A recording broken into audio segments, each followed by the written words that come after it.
ये विशेषण मैं ना दूंगा कि संस्कृति मंत्री के पर्यटन मंत्री। अरे हमारे लिए तो यार धर्मेंद्र लोधिया ही पर्याप्त है कि अगर कहीं बात कर दी किसी लोधी ने तो भाई साहब बात तो नहीं कटेगी, चाहे शीश कट जाए। हम किसी वरिष्ठ के सामने बैठे हैं तो वहां मांगने की जरूरत नहीं होती। अच्छा अगर कोई को ना हो घसीटा सिंह यार तो जे को नाम ही घसीटा है वाकई का उम्मीद करी जा सकत, लेकिन जिसके नाम ही में धर्मेंद्र हो, धर्म पे आरूढ़ हो। देखो समैया ऐसा है, यहाँ के तुम हीरो हो लेकिन रेलों में हमारे साथ कई साल से चल रहे और हमने कई हुनर तुम्हें बता दिए। इसका ये मतलब नहीं है कि सब चीजें पब्लिक में की जाएं। भाई ऐसा थोड़ी कि हम भी ब्लेड का प्रयोग करते हैं और तुम तो कर ही रहे इतनी देर से।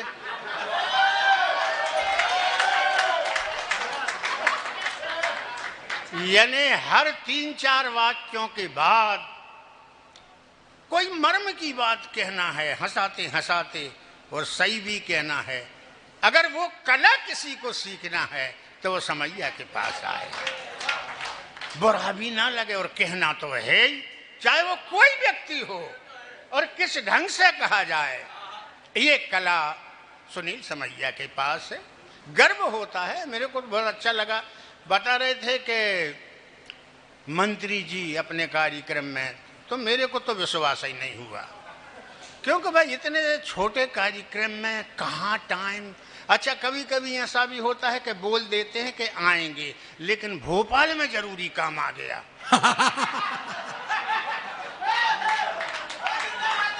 अचानक ऐसा आदेश मिला, क्षमा करना मैं नहीं आ पाया। तब मेरे को थोड़ा थोड़ा संदेह तो था, लेकिन अच्छा इस बात पे लगा कि यार हम लोग भावनाओं के केवल हमारे पास क्या क्या दे सकते हैं। हालांकि वोट भी दिए थे, ऐसा नहीं। 50 साल से ज्यादा संस्कृति को और सनातन को गाते हम 75 साल के हो गए। हमने कभी कुछ मांगा नहीं, और यहाँ मांगने हम क्यों खड़े हों? हम क्यों मांगे? एक कवि सम्मेलन रेल मंत्रालय की तरफ से एक बार दिल्ली में हुआ, एक संस्मरण सुना रहे हैं। अशोक चक्रधर संचालन कर रहे थे, बढ़िया संचालन, उसकी अध्यक्षता कर रहे थे। उस समय लालू जी रेल मंत्री थे और अशोक जी ने कह दिया कि जितने कवि आए हैं रेल मंत्रालय ने एसी का पास दिया है, लेकिन कवियों की कोई व्यवस्था नहीं है। रेल मंत्री सुन रहा था, लालू जी हास्यरस के बहुत प्रेमी, अल्हड़ बीकानेरी थे, तो उन्होंने लालू जी पे कविता सुनाई कि रावड़ी तुम्हारे बिना मुझे रात में नींद नहीं आती, आदि आदि।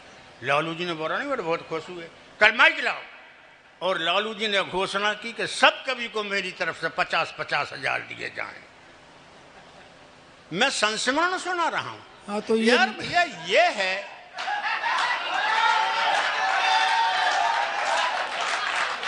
अरे यार कोई गणित थोड़ी है, वो रेल मंत्रालय था तो ये कुछ तो मंत्रालय तो है।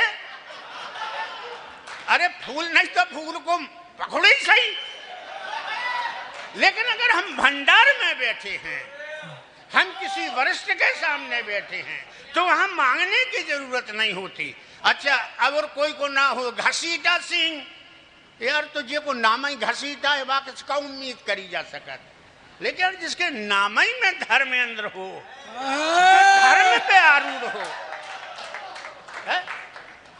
इसे कोई समझावे की बात ही नहीं, धर्म पे जो आरूढ़ है। और आपने देखी मूर्ति। और दूसरी बात एक और मेरे को अच्छी लगी, क्योंकि मैं पैदा वहां हुआ और 75 साल का भी वहां हुआ। प्रहलाद जी को हम ही ने वोट दी है, मतलब अभी वैसे तो पहली बार आए हैं वो केंद्र से, मुन्ना भैया थे हमारे विधायक, चोन के छोटे भाई। मैं लोधियों में बड़ा हुआ, और एक बात मैं बताऊं कि अगर कहीं बात कर दी किसी लोधी ने तो भाई साहब बात तो नहीं कटेगी, चाहे शीश कट जाए।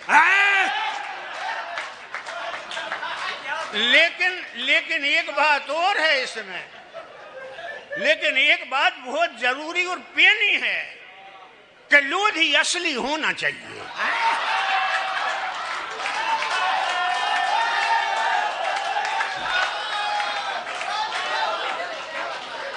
माने उससे खरा तो कुछ होता ही नहीं। खरे की परिभाषा क्या है? खरे की परिभाषा मतलब बोल दिया तो बोल दिया, अब बार बार बोले। आज हमें केवल ये विशेषण में ना दूंगा कि संस्कृति मंत्री के पर्यटन मंत्री, अरे हमारे लिए तो यार धर्मेंद्र लोधिया ही पर्याप्त है। बाकी सारे मंत्रालय अपने आप सिमट के आ जाते हैं। हमारे दिलों पे जिसने राज किया, आप सब लोगों की प्रेम भावना में बंध के और तमाम अपने राजनीतिक कार्यक्रमों को छोड़ छाड़ के किसी ढंग से इतना ज्यादा समय देना, मैं सारे कवियों की ओर से, क्योंकि मैं वरिष्ठ हूं, 75 साल का हूं, मैं आदरणीय धर्मेंद्र जी को प्रणाम सहित बहुत बहुत साधुवाद, बहुत बहुत आशीर्वाद और आगे ले जाए आपको।